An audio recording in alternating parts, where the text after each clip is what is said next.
গেল কয়েক মাস ধরেই মিয়ানমারের রাখাইনে চলছে সংঘাত। রাজ্যটি এখন আরাকান আর্মির নিয়ন্ত্রণে। ভেঙে পড়েছে সেখানকার অর্থনৈতিক ব্যবস্থা।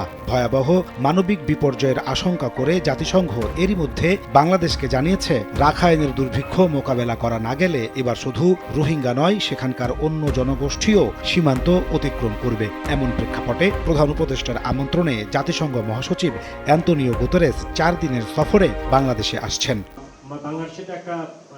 বুধবার বিকেলে রাজধানীর ফরেন সার্ভিস একাডেমিতে মহাসচিবের সফরসূচি নিয়ে সংবাদ সম্মেলন করে প্রধান উপদেষ্টার প্রেস উইং। প্রেস সেক্রেটারি বলেন, গুতেরেসের সফরে রোহিঙ্গা সংকট সমাধানে গতি পাবে। এছাড়া রোহিঙ্গাদের জন্য কমে যাওয়া সহায়তা বাড়ানো যাবে বলেও আশাবাদী তিনি। আমরা আশা করছি যে তার ভিজিটে মাধ্যমে এইটা এফর্টগুলো রিডাবল হবে to mobilise aid for the Rohingya people.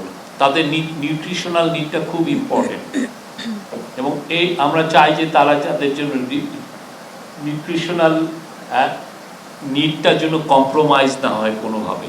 সেই জন্য ইন্টারন্যাশনাল সাপোর্টটা লাগে। প্রায় $15 মিলিয়ন প্রতি মাসে রোহিঙ্গাদের জন্য দরকার হয়। ডেপুটি প্রেস সচিব জানান, রোহিঙ্গা ইস্যু ছাড়াও বাংলাদেশের সংস্কার প্রক্রিয়া নিয়েও জাতীয় ঐক্যমত্য কমিশনের সঙ্গে বৈঠক করবেন জাতিসংঘ মহাসচিব।